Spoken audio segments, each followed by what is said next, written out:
சமூக சமத்துவத்திற்கான டாக்டர் சங்கம், யோகா பயிற்றுனர் ஆசிரியர் சங்கத்தினுடைய மாநில தலைவர் காசிநாத துரை அவர் இங்கே வந்திருக்காரு. அதே போல சத்யமாலா அவரும் இந்த சங்கத்துடைய நிர்வாகி. சரத் பாபு அவரும் இங்கே வந்திருக்காங்க. இது மிக முக்கியமான ஒரு பிரச்சனை. தமிழ்நாடு அரசு புதிய வேலைவாய்ப்புகளை உருவாக்குகிறோம், இது திராவிட மாடல் அரசு, அனைவருக்கும் அனைத்தும் என்பதை நோக்கமாக கொண்டு செயல்படக்கூடிய அரசு என்று மீண்டும் மீண்டும் தமிழ்நாடு அரசு கூறி வருகிறது. மாண்புமிகு தமிழ்நாடு முதலமைச்சர் அவர்கள் கூறி வருகிறார்கள். அண்மையில் மருத்துவர்களை பணி நியமனம் செய்திருக்கிறார்கள். இது போன்ற நடவடிக்கைகளை நாங்கள் வரவேற்கிறோம். ஆனால் அதே சமயத்தில் அண்மையில் குறுஞ்செய்தி மூலமாக ஏறத்தாழ 253 யோகா பயிற்சியாளர்களை, ஆரம்ப சுகாதாரத்தில் பணியாற்றக்கூடியவர்களை தமிழ்நாடு அரசு பணி நீக்கம் செய்துள்ளது. இது மிகுந்த வருத்தத்தையும் வேதனை அளிக்கிறது. அவருடைய ஊதியமும் மிக மிக குறைவு. பெண் ஊழியர்களுக்கு, பெண் பயிற்றுநர்களுக்கு வெறும் 5000 ரூபாய் தான் மாதந்தோறும் தொகுப்பூதியமாக வழங்கப்படுகிறது. ஆண் பயிற்றுநர்களுக்கு மாதந்தோறும் வெறும் 8000 ரூபாய் மட்டும்தான் அவர்களுக்கு வழங்கப்படுகிறது. இந்த நிலையில் இந்த யோகா பயிற்றுநர்களுக்கு, இந்த ஆசிரியர்களுக்கு கடந்த 15 மாதங்களாக ஊதியமும் வழங்கப்படவில்லை. 15 மாதங்களாக ஊதியமும் வழங்கப்படவில்லை. சம வேலைக்கு சம ஊதியம் கொடுக்கப்படவில்லை. ஊதியமும் மிக மிக குறைவு. இந்த ஊதிய பாக்கி 15 மாதங்கள் மேல் இருந்தபோதும் கூட அதை பற்றியெல்லாம் கவலைப்படாமல் அவளை பணி நீக்கம் செய்திருக்கிறார்கள். வெந்த புண்ணில் வேலை பாய்ச்சுவது போல தமிழ்நாடு அரசு செயல்பட்டுகிறது என்பது மிகுந்த வருத்தத்தை வேதனை அளிக்கிறது. எனவே உடனடியாக இந்த பணி நீக்க உத்தரவை தமிழ்நாடு அரசு திரும்ப பெற வேண்டும். அவர்கள் மீண்டும் பணி நியமனம் வழங்க வேண்டும். 15 மாதங்களாக வழங்கப்படாமல் உள்ள ஊதிய பாக்கியை உடனடியாக வழங்க வேண்டும். அதாவது இந்திய மருத்துவ முறைகளுக்கான தேசிய மருத்துவ ஆணையத்தால் அங்கீகரிக்கப்படாத மருத்துவ படிப்பை படித்தவர்களுக்கு இந்த வேலை வாய்ப்பை ரொம்ப குறைந்த ஊதியத்தில் கொடுக்க வேண்டிய நோக்கத்தோடு இவர்கள் பணி நீக்கம் செய்யப்பட்டிருந்ததாக கூறப்படுகிறது. இது சரியான அணுகுமுறை அல்ல. இந்த படிப்பை யோகா பயிற்றுனருக்கான பட்டய படிப்பை படித்தவர்கள் பல்கலைக்கழக மானிய குழுவால் அங்கீகரிக்கப்பட்ட படிப்பை படித்தவர்கள். எனவே இவர்கள் சட்ட ரீதியாக இந்த பயிற்றுனர் வேலை மேற்கொள்ளலாம். எனவே அந்த அடிப்படையில் சட்ட ரீதியாகத்தான் இவர்கள் ஆரம்ப சுகாதாரத்தில் பணி நியமனம் செய்யப்பட்டார்கள். ஆனால் இவர்களை பணி நீக்கம் செய்துவிட்டு தேசிய அளவில் இருக்கக்கூடிய இந்திய மருத்துவ முறைகளுக்கான தேசிய மருத்துவ ஆணையத்துடைய அங்கீகாரத்தை பெறாத படிப்பை படிக்கக்கூடிய யோகா மற்றும் நேச்சுரோபதி என்ற படிப்பை படிக்கக்கூடியவர்களை நியமனம் செய்ய வேண்டும் நோக்கத்தோடு தான் இந்த வேலை செய்யப்படுவதாக கூறப்படுகிறது. இது சரியான அணுகுமுறை இல்லை. தமிழ்நாடு டாக்டர் எம்ஜிஆர் மருத்துவ பல்கலைக்கழகம் தேசிய மருத்துவ ஆணையத்தாலோ அல்லது இந்திய மருத்துவ முறைகளுக்கான தேசிய மருத்துவ ஆணையத்தாலோ அங்கீகரிக்கப்பட்ட மருத்துவ படிப்புகளை தான் துவங்க வேண்டும், நடத்த வேண்டும். ஆனால் தேசிய மருத்துவ ஆணையம், இந்திய மருத்துவ முறைகளுக்கான ஆணையத்தால் அங்கீகரிக்கப்படாத, ஏற்கப்படாத ஒரு படிப்பை தமிழ்நாடு முழுவதும் துவங்கி ஏராளமான தனியார் நிறுவனங்கள் புற்றிசல் போல் பெருகி அவர்களுக்கு வேலைவாய்ப்பை கொடுக்க வேண்டிய நோக்கத்தோடு தான் இந்த சதி வேலை செய்யப்படுவதாக கூறப்படுகிறது. இது கடுமையான கண்டனத்திற்குரியது. இது குறித்து முழுமையான விசாரணை நடத்த வேண்டும்.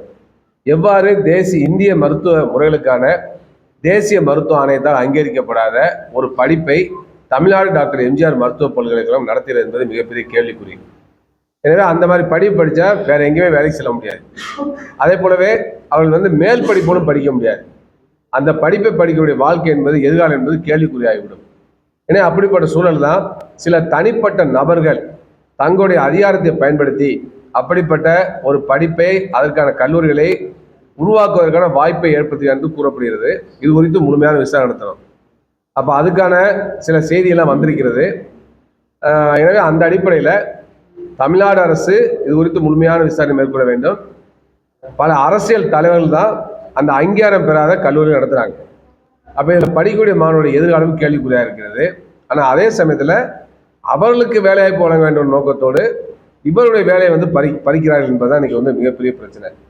அதனால் யூஜிசி என்று சொல்லக்கூடிய அந்த பல்கலைக்கழக மானிய குழுவால் அங்கீகரிக்கப்பட்ட படிப்பை படித்தவர்கள் சட்ட ரீதியாக இந்த தொழிலை மேற்கொள்ளக்கூடிய அனுமதியை பெற்றவர்கள், அதற்கான உரிமையை பெற்றவர்கள் அந்த வேலையில் சேர்ந்து பணியாற்றுகிறார்கள். அவர்களை பணி நீக்கம் செய்வது என்பது சரியான அணுகுமுறையாக இருக்காது. எனவே தமிழ்நாடு அரசு உடனடியாக இந்த பணி நீக்க உத்தரவை திரும்ப பெற வேண்டும். இவங்கெல்லாம் நீ பார்த்தீங்கன்னாக்கா நடுத்தரவில் நிற்கக்கூடிய ஒரு சூழலை உருவாக்கியிருக்காங்க. 5000 பெண்களுக்கு ஊதியம் என்பது மிக மிக குறைவு, ஆண்களுக்கு 8000 என்பது மிக மிக குறைவு. மிக மிக குறைவான ஊதியத்தில் நியமித்து விட்டு ஊதியத்தையும் கொடுக்காமல் திடீரென்று பணி நீக்கம் செய்திருப்பது என்பது சமூக நீதிக்கு எதிரானது, குறைந்தபட்ச ஊதிய சட்டத்துக்கு எதிரானது. அப்போ எந்த குறைந்தபட்ச ஊதியங்கிறது என்னாச்சு? அப்போ ஏற்கனவே தொடர்ந்து நாங்கள் போராடிட்டு இருக்கோம். குறைந்தபட்ச ஊதியம் ஒவ்வொரு ஊழியர் யாராக இருந்தாலும் சரியா குறைந்தபட்ச ஊதியம் என்பது மாதந்தோறும் 21,000 ரூபாய் கொடுக்க வேண்டும். அந்த ஊதிய சட்டத்தை நிறைவேற்றணும்னு நாங்கள் தொடர்ந்து சொல்றோம். அதேபோல மருத்துவத்துறை பணியாளர்களுக்கும் குறைந்தபட்ச ஊதியம் 21,000 இருக்க வேண்டும், யாராக இருந்தாலும் சரி. ஆனால் இப்போ பார்த்தீங்கன்னாக்கா யூஜிசியால் அங்கீகரிக்கப்பட்ட படிப்பை படிச்சுட்டு வெறும் 8,000 தான் ஊதியம், 5,000 தான் ஊதியம் என்பது எவ்வாறு நியாயமாக இருக்க முடியும், எவ்வாறு சரியாக இருக்க முடியும்? இது சமூக நீதிக்கு உகந்தது அல்ல என்பதையும் நாங்கள் சுட்டிக்காட்ட கடமைப்பட்டிருக்கின்றோம். அதுபோல இவர்களை பணி நீக்கம் செய்துவிட்டு அந்த படிப்பை அதாவது இந்திய மருத்துவ முறைகளுக்கான தேசிய ஆணையத்தால் அங்கீகரிக்கப்படாத படிப்பை படித்தவர்களுக்கும் இதே ஊதியத்தில் தான் போட போறாங்க. அப்ப என்ன, எப்படி அவங்க வாழ்க்கையை நடத்த முடியும்? 5,000 ரூபாயில் எப்படி பெண்கள் வாழ்க்கையை நடத்த முடியும்? அப்ப இது ஏற்புடையதல்ல. எனவே தமிழ்நாடு அரசு இந்த முயற்சியை உடனடியாக கைவிட வேண்டும். ஏற்கனவே பணியில் உள்ள இந்த 253 பேருக்கும் பணி நீக்க உத்தரவை ரத்து செய்துவிட்டு மீண்டும் பணி வழங்குவதோடு மட்டுமல்லாமல் அவருடைய ஊதிய பாக்கியை வழங்க வேண்டும். இது குறித்து முழுமையான இந்த சட்டத்துக்கு புறம்பான படிப்பை அங்கீகரித்து அந்த கல்லூரியில் எவ்வாறு தமிழ்நாடு டாக்டர் எம்ஜிஆர் மருத்துவ பல்கலைக்கழகம் நடத்துகிறது என்பது குறித்து இந்த கோரிக்கையை சட்டமன்ற உறுப்பினர் எழுப்ப வேண்டும் என்பதற்காக தான் அதை நாங்கள் ப்ரெஸ் மீட்டும் போட்டிருக்கோம். ஏற்கனவே கடந்த வாரம் ஒரு ஆர்ப்பாட்டமும் அந்த நிறுவனத்தின் உள்ளேயே இந்திய மருத்துவ முறைகளுக்கான கல்வி நிறுவனத்தின் ஆணையத்துக்கு அந்த டைரக்டர் ஆஃபீஸ் முன்னாலேயே நாங்கள் ஒரு ஆர்ப்பாட்டத்தை நடத்தியிருக்கிறோம். கவன ஈர்ப்பு ஆர்ப்பாட்டம் அது. எனவே தமிழ்நாடு அரசு கவனத்தை கொண்டு வர வேண்டும் என்பதற்காகவும் சட்டமன்ற உறுப்பினர்கள் இந்த மாதிரி ஒரு பிரச்சனை இருக்கிறது என்று தெரிவிக்க வேண்டும் என்பதற்காக தான் இந்த பிரஸ் மீட் ஏற்பாடு பண்ணியிருக்கோம். இன்று மாலை பல்வேறு அரசியல் கட்சியுடைய சட்டமன்ற உறுப்பினர்கள் இந்த நிர்வாகிகளை சந்தித்து பேச இருக்கின்றார்கள், அவற்றை விளக்க இருக்கின்றார்கள். எனவே இந்த சட்டமன்ற கூட்டத்தொடர் நடக்கின்ற பொழுது தமிழ்நாடு அரசு இந்த பிரச்சனை குறித்தும் கவனம் செலுத்தணும் நாங்கள் கேட்டுக்கொள்கிறோம். அது எப்போ நம்மளுக்கு தெளிவாக வரும்? விசாரணத்தினால வெளியில வரும். அதனால அந்த அடிப்படையில் தமிழ்நாடு அரசு ஒரு விசாரணை உத்தரவு திரும்ப சொல்றோம். எனவே நேர்மையான முறையில் விசாரணை வேண்டும். அந்த யார் தவறு செய்தாலும் அவர்கள் மீது கடுமையான சட்ட ரீதியான நடவடிக்கை எடுக்க வேண்டும் என்பது அவங்களுடைய கோரிக்கை. மத்திய அரசு ஆயுஷ்மான் பாரத் திட்டத்தின் கீழே அனைத்து மாநிலங்களிலும் யோகா பயிற்சியாளர் நியமிக்க வேண்டும் என்ற உத்தரவு பிறப்பித்தது. அதுபோல தமிழகத்தில் 2023 ஒரு 60 சித்தா மருத்துவத்தில் யோகா பயிற்சியாளர் நியமிச்சாங்க. ஒரு வருஷத்துக்குள்ள சம்பளத்தை கொடுத்துட்டாங்க. இப்போ 1.5 வருஷமா சம்பளம் கொடுக்கல. அதுக்காக தான் உங்களை சந்திக்க வந்திருந்தோம். எதனால் சம்பளம் கொடுக்கல கேட்டதுக்கு இந்த மத்திய அரசு நிதி எங்களுக்கு ஒதுக்கலை அப்படின்னு சொல்லிட்டு இயக்குனர் அவங்க சொல்லியிருந்தாங்க. நாங்கள் சம்பளம் வந்தோடனே உங்களுக்கு எல்லாத்துக்குமே கொடுத்துருவோம் அப்படின்னு சொல்லியிருந்தாங்க. நாங்களும் ஒரு வருஷம் பொறுத்து பார்த்தோம். ஒரு 1.5 வருஷம் ஆச்சு. இப்போ திடீர்னு என்ன செஞ்சோம், ஒரு மாதத்துக்கு முன்னாடி எங்களுக்கு குறுஞ்செய்தி அனுப்பி விட்டுருக்காங்க. நாங்கள் சித்தா மருத்துவருக்கு கீழே தான் நாங்கள் வேலை பார்க்குறோம் யோகா பயிற்சியாளர்களாக. அதில் என்ன செஞ்சால் குறுஞ்செய்தி அனுப்பி இவங்க உடனடியாக 7/2/2025 இவங்க உடனடியாக பணி நியமிக்கணும், பணியிலேருந்து விடுபடணும் அப்படின்னு சொல்லிட்டு குறுஞ்செய்தி அனுப்பியிருக்காங்க. எங்களுக்கு ஒரு ஆச்சரியமா இருந்துச்சு. என்ன ஆல்ரெடியாக ஏற்கனவே அந்த பணியிலேருந்து யோகா பயிற்சியாளராக 2.5 வருஷமா இருக்கும். குறுஞ்செய்தி எதுக்கு அனுப்புகிறாங்க, யார் அனுப்புறேன்னு தெரியல. உடனடியாக எல்லா சித்தா டாக்டர்களுக்கு ஒரு மிரட்டல் மாதிரி அனுப்பியிருக்காங்க. உடனடியாக இவங்களை நீக்கிட்டா உங்களுக்கு துறை ரீதியாக ஆக்ஷன் எடுப்போம் அப்படின்னு சொல்லிட்டு அந்த சித்தா டாக்டருக்கு மெசேஜ் அனுப்புவோம். எங்கள் உடனடியாக இந்த 7ஆம் தேதி ஈவினிங் நிப்பாட்டுங்க அப்படின்னு சொல்லிட்டு எங்களை எல்லாம் நிப்பாட்டாங்க. நாங்கள் உடனே இயக்குநருக்கு கேட்டதுக்கு எங்களுக்கு தெரியாது, யார் அனுப்புறீங்க எங்களுக்கு தெரியாதுன்னு சொல்லிட்டு அவங்கள தட்டி கழிச்சிட்டாங்க. இதில் என்ன ரீசன்டா, அந்த யோகா அண்ட் நேச்சுரோபதி கல்லூரியில் வேலை பார்க்குற முதல்வர் அந்த ஒருவரும் மட்டும் 3 துறையில் இருக்காங்க. அது செய்தியாளர் கண்டிப்பாக கேட்டு அரசுக்கு தெரியப்படுத்தணும். கல்லூரி முதல்வர் இருக்காங்க, அதே மாதிரி இணை இயக்குநர் இருக்காங்க, அதே மாதிரி நோடல் ஆஃபீஸர் 3 பதிவில் ஒருத்தர் இருக்காரு. அது எந்த ஸ்டேட்லையும் இல்லாத ஒரு பதவி ஒரு தமிழ்நாட்டில் மட்டும் இருக்காங்க. அவர் ஒரு கல்லூரி முதல்வர் இருந்தால் ஒன்று பிஹெச்டி முடிச்சிருக்கணும், இன்னும் வந்து ஒரு அணு ரீதியாக வந்து பேராசிரியர் இருக்கணும். ஒரு 5 வருஷம் குறைஞ்சது வந்து 5 வருஷம் 10 வருஷம் பேராசிரியர் இருக்கணும். அப்போ தான் முதல்வர் ஆக முடியும் ஒரு கல்லூரியில் வந்து. தமிழ்நாட்டுக்கே வந்து ஒரு முதல்வர் இருக்கக்கூடிய ஒரு கல்லூரி முதல்வர் வந்து ஒரு எந்த அடிப்படையில் வந்து இங்கே வந்து யோகாண்டு நேச்சுரோபதி வந்து முதல்வர் இருக்கான்னு தெரியல. அது பல தடவை வந்து பேப்பரில் வந்துருச்சு. அரசு வந்து எதுவும் வந்து ஸ்டெப் எடுக்கலை. அது உடனடியாக வந்து ஒருவர் வந்து எப்படி ஒரு 3 துறையில் இருக்க முடியும் அப்படின்னு சொல்லிட்டு பத்திரிகையாளர் தான் வந்து எங்களுக்கு வந்து ஒரு நல்ல முடிவு எங்களுக்கு கொடுக்கணும். அதுபோல் இந்த 1.5 வருஷமா வந்து எங்களுக்கு சம்பளம் வரல. சரிங்களா, பெரிய வாழ்வாதாரத்தை இழந்திருக்கும். எங்களுக்கு வந்து தொழிலாக வந்து இந்த யோகா துறை தான். சரிங்களா, காலையில் யோகா பண்ணுவோம், அதுமாதிரி ட்ரீட்மெண்ட் பண்ணுவோம், அது மாதிரி ஈவினிங் வந்து யோகா தான். எங்களுக்கு ஃபுல் அண்ட் ஃபுல்லாக வந்து இந்த யோகா கலையில் தான் நாங்கள் வந்து இருக்கோம். அது மாதிரி யோகா நேச்சுரோபதி முடிச்சவங்க வந்து டாக்டர்னு சொல்லக்கூடிய அவங்க வந்து யோகா இன்ஸ்ட்ரக்டர். நாங்கள் வந்து வெளியில் போன உடனே அவங்க வந்து அதே சம்பளத்துக்கு 5000 8,000 வந்து அவங்க வந்து நியமிக்கிறதுக்காக ஏற்ப பண்ணியிருக்காங்க. இதுல இருந்து பெரிய உள்நோக்கம் இருக்குது. என்னென்னா, இவங்க வந்து டிம்மிலே வந்து ஒரு சிலவர் வந்து என்ன செஞ்சுருக்காங்க, அந்த வந்து பிஎன்எஸ் ஸ்டூடெண்ட் பேரண்ட்ல இப்போதைக்கு ஒரு 4000 கொடுங்க, உங்களை வந்து நீ ஒரு 6 மாதம் 1 வருஷம் நீங்கள் வந்து ஸ்ட்ரைக் மாதிரி பண்ணுங்க, அப்போ வந்து உங்களுக்கு வந்து அதுக்கடுத்து ஒரு 5 லட்சம் கிட்டுங்க, உங்களுக்கு வந்து ஒரு நல்ல சம்பளம் வந்துடும் அப்படின்னு சொல்லி ஆசை வார்த்தை கூறி அவங்கள வந்து இப்போ உள்ளே கொண்டு வராங்க. ஆல்ரெடி ஏற்கனவே வந்து 250 பேர் வந்து 1 வருஷமா சம்பளம் வாங்கிட்டு 1.5 வருஷம் சம்பளம் இல்லாமல் இருக்கான். அவங்க வந்து உடனே நீக்கி விட்டு அதே இடத்துல வந்து என்ன பண்ணுறாங்க, இப்போ வந்து யோகா பயிற்சியாளர் நியமிக்கிறாங்க. அது வந்து அரசுக்கு வந்து ஒரு எதிர்வினை ஆற்றணும். இவங்க அரசுக்கு அவப்பெயரை ஏற்படுத்தணும்னு சொல்லிட்டு அங்கே உள்ள ஒரு சிலவர் வந்து தூண்டி விடுறாங்க. உடனடியாக அந்த அரசு வந்து எங்களுக்கு வந்து நல்ல தீர்ப்பு வழங்கணும் என்பதை கேட்டுக்கொள்கின்றோம். இது மட்டும் இல்லாமல் இதற்கு முன்னாடி வந்து 2007 வந்து ஐயா கலைஞர் ஆட்சி இருக்கும்போது வந்து யோகா பயிற்சியாளர் நியமிச்சாங்க எல்லா விளையாட்டுத்துறைக்கும். அவங்களுக்கு வந்து இப்போ இருக்கக்கூடிய திராவிடர் மாடல் அரசு முதலமைச்சர் அவர்கள் உடனடியாக அவங்களே வந்து ஒருங்கிணைத்து அனைத்து துறைகளுக்கும் யோகா பயிற்சியாளர் நியமிக்க வேண்டும் என்பதான் எங்களுடைய குறிக்கோளாக இருக்கு. அதுபோல வந்து அனைத்து பள்ளிகளுக்கும் கல்லூரிகளுக்கும் யோகா பயிற்சியாளர் நியமிக்க வேண்டும் என்பது எங்களுடைய குறிக்கோளாக இருக்கு. தயவு செய்து முதலமைச்சர் அவர்கள் இப்போ உள்ள யோகா பயிற்சியாளர்கள் உடனடியாக பணி பாதுகாப்பு வழங்க வேண்டும். இப்போ இருக்கக்கூடிய நிலுவையில் இருக்கக்கூடிய ஊதியத்தொகையை உடனடியாக வழங்க வேண்டும் என்பதால் எங்களுடைய முதலமைச்சர் அவர்களுக்கு வேண்டுகோள் வைக்கின்றோம்.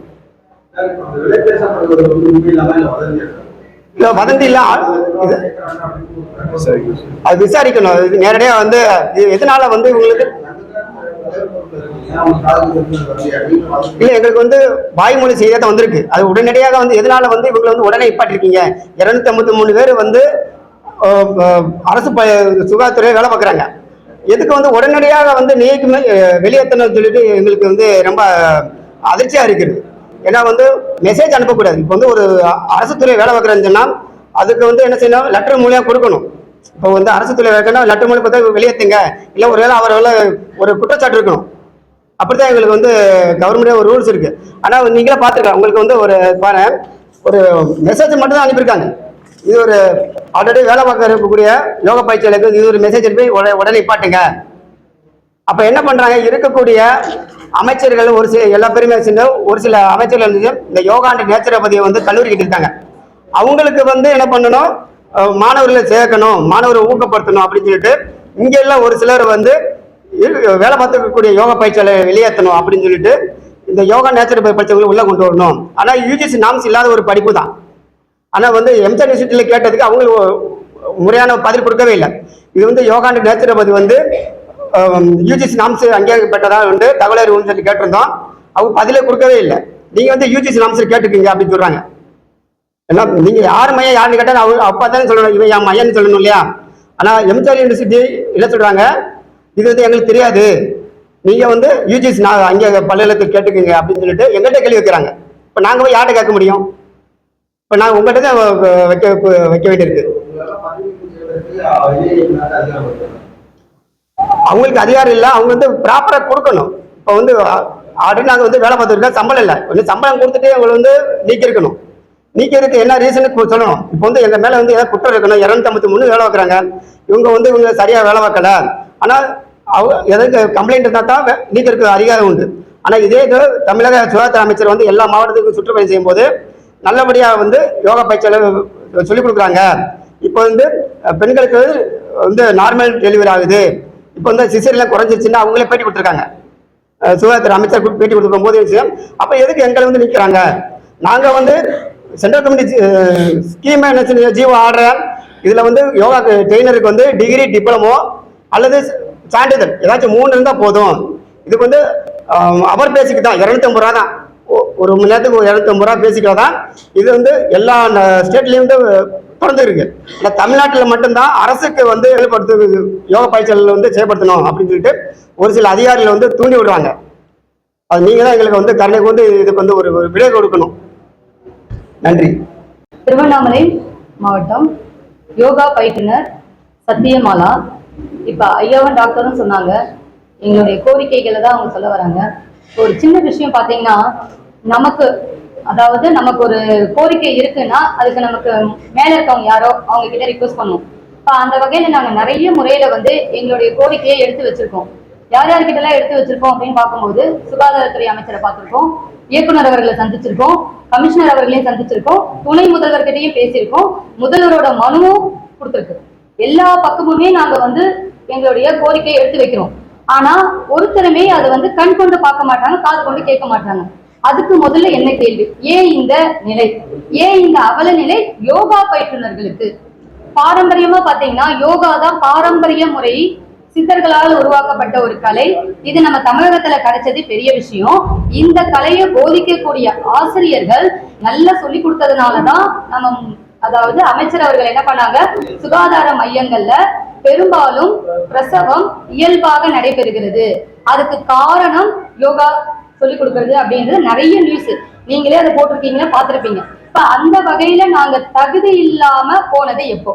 3 ஆண்டு காலமா வேலை செய்யறோம் அப்படின்னா 3 ஆண்டு காலமா எங்களுக்கு தகுதி இல்லையா, வேலை செய்ய எங்களுக்கு சரியில்லையா, இல்ல இவங்க எப்படி எங்களை வந்து தேர்ந்தெடுத்தாங்க? ஒரு கேள்வி எங்களுக்கு. இப்ப திடீர்னு ஐயா சொல்ற மாதிரி ஒரு குறிப்பிட்ட நேரத்துல இவங்களுக்கு இந்த வேலைக்கு தகுதி இல்லை, இவங்களை மாத்திட்டு டாக்டர்ஸை இவங்களை இதுல எடுத்துட்டு வந்து போடணும் அப்படின்னு நினைக்கிறாங்க. இங்க ஒரு கொஸ்டின் பாத்தீங்கன்னா, இவ்வளவு நாள் ஜாயின் பண்ணில இருந்து 1 வருஷம் சம்பளம் வாங்கிட்டோம், இப்ப 20 மாதங்களாக சம்பளம் இல்லை. அப்ப இது நாள் வரைக்கும் எங்களுக்கு தகுதி இருக்கா தகுதி இல்லையா அரசாங்கத்துக்கு தெரியலையா, இல்ல அமைச்சர்களுக்கு தெரியலையா, இல்ல எங்களுடைய சித்த மருத்துவர்களுக்கு தெரியலையா? அது தெரியாம நாங்க பணியாற்றினோமா? இது ஒண்ணு. இப்பதான் நாங்க தகுதி இழந்துட்டோமா? தகுதி இழந்தோம்னு சொன்னா இது எங்களை மட்டும் பாதிக்கக்கூடிய விஷயம் அல்ல. நாங்க எந்தெந்த பல்கலைக்கழகம் மூலமா படிச்சிருக்கோமோ, ஐயா சொன்ன மாதிரி UGC நார்ம்ஸ்ல கீழே வரக்கூடிய அத்தனை பல்கலைக்கழகத்துக்கும் இது ஒரு கேள்விக்குறி. ஏன்னா ஒவ்வொரு பல்கலைக்கழகத்திலும் BSc படிச்சிருக்கோம், MSc படிச்சிருக்கோம், டிப்ளமோ முடிச்சிருக்கோம். அப்ப அதுக்கெல்லாம் வேல்யூ இல்லையா? ஒரு குறிப்பிட்ட பல்கலைக்கழகம் நான் பேர் சொல்ல விரும்பல, நிறைய பல்கலைக்கழகம் இருக்கு. அது முக்கியமான பல்கலைக்கழகத்துல எல்லாம் படிச்சிருக்கோம். பாரதியார் பல்கலைக்கழகம், மெட்ராஸ் யூனிவர்சிட்டி பல்கலைக்கழகம், SRM, இந்த மாதிரி நிறைய யூனிவர்சிட்டியில முடிச்சுதான் வந்திருக்கோம். அப்புறம் ஏன் எங்களுக்கு தகுதி இல்லைன்னு சொல்றீங்க? அப்ப இந்த இடத்துல ஒரு பார்வை பல்கலைக்கழகங்களுக்கும் இது ஒரு கேள்வி. அப்ப அவங்க பல்கலைக்கழகத்துல படிச்ச நாங்கெல்லாம் தகுதியற்றவர்கள்னா ஒன்லி BNSI டாக்டர்ஸ் மட்டும்தான் தகுதியானவர்களா? அவர்கள் எந்த விதத்தில் தகுதியானவர்கள் என்பது எங்களுக்கு பதிலாக வர வேண்டும். ஒரு கோரிக்கை. அடுத்தது பாத்தீங்கன்னா, எங்களோட அவங்க போட்டி போடுறாங்க. ஐயா சொன்ன மாதிரி எங்களுக்கு குறைந்தபட்ச சம்பளம் தான், ஊதியம் தான். அது 5000 ரூபாய் கேட்கிறோம். ஒரு டாக்டர் 4 வருஷம் கோர்ஸ் முடிச்சுட்டு 5000 ரூபாய் சேலரிக்கு வேலைக்கு உள்ள வருவாருங்களா? 9 லட்சம் கொடுக்குறாங்க, 10 லட்சம் கொடுக்குறாங்க. அவங்களுடைய கௌரவம் என்ன, அவங்களுடைய படிப்பு என்ன, ஏன் எங்களோட அவங்க போட்டி போட முயற்சி செய்யணும்? 2வது கேள்வி. ஒரு டாக்டர் ஒரு diploma grade, certificate grade, degree கிரேட்ல இருக்கிறவங்க கிட்ட எதுக்காக போட்டி எடுக்கிறார்கள்? இதுல என்ன உள் நடவடிக்கை இருக்கும்? 2வது கேள்வி. அடுத்ததா, நாங்க யாருடைய பணத்தையும் கேட்கல, அரசாங்க கருவூலத்துல இருந்து எங்களுக்கு எடுத்து கொடுங்கன்னு சொல்லல. எங்களுடைய உழைப்புக்கு ஊதியத்தை கொடுங்க. எந்த ஒரு விவசாயியா இருந்தாலும், எந்த ஒரு தொழிலாளரா இருந்தாலும், அவங்க உழைச்ச நேரத்துல அவங்க வியர்வை வெளியே வரதுக்குள்ள அவங்களுக்கு உண்டான ஊதியத்தை கொடுக்கணும்ன்றதுதான் பாரம்பரிய முறை, மனிதாபிமானம்.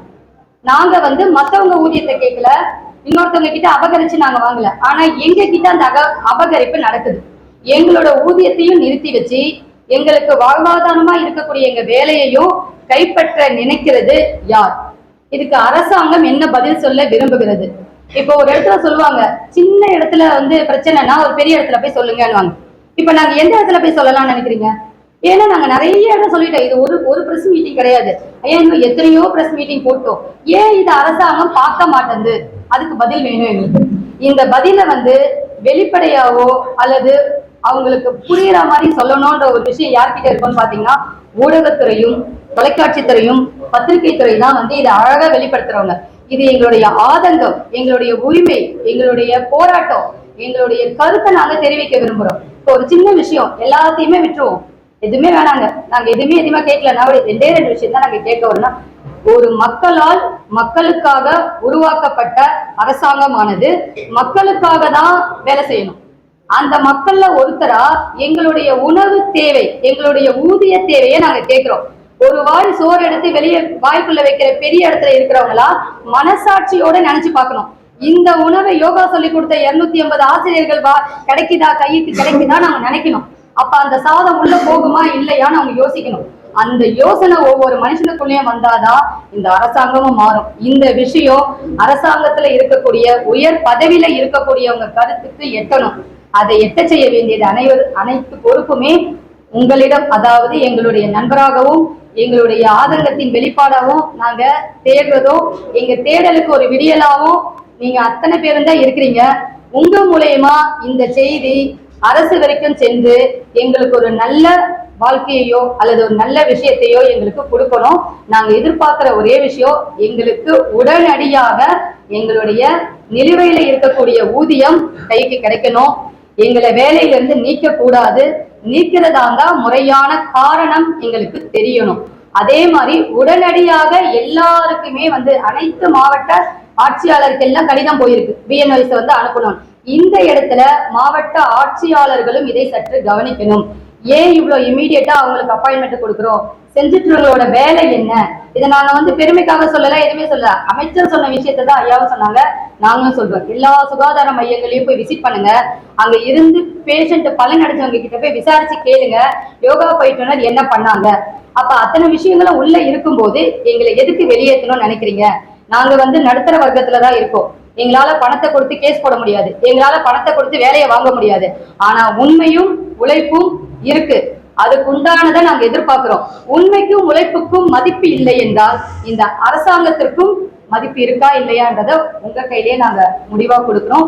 நல்லதொரு முடிவை இந்த அரசாங்கம் எடுத்து எங்களுக்காக எங்களுடைய வாழ்வாதாரத்தை மேம்படுத்துவதற்காக முதல்வர் அவர்களையும் துணை முதல்வர் அவர்களையும் இந்த நேரத்துல அவங்களுக்கு இந்த கருத்து போகணும்ன்ற ஒரு எண்ணத்தோட நாங்க எங்களுடைய ஆதங்கத்தை வெளிப்படுத்துகிறோம். இதனை தெரியப்படுத்த அனைவரையும் வேண்டுகிறோம். வணக்கம், நன்றி.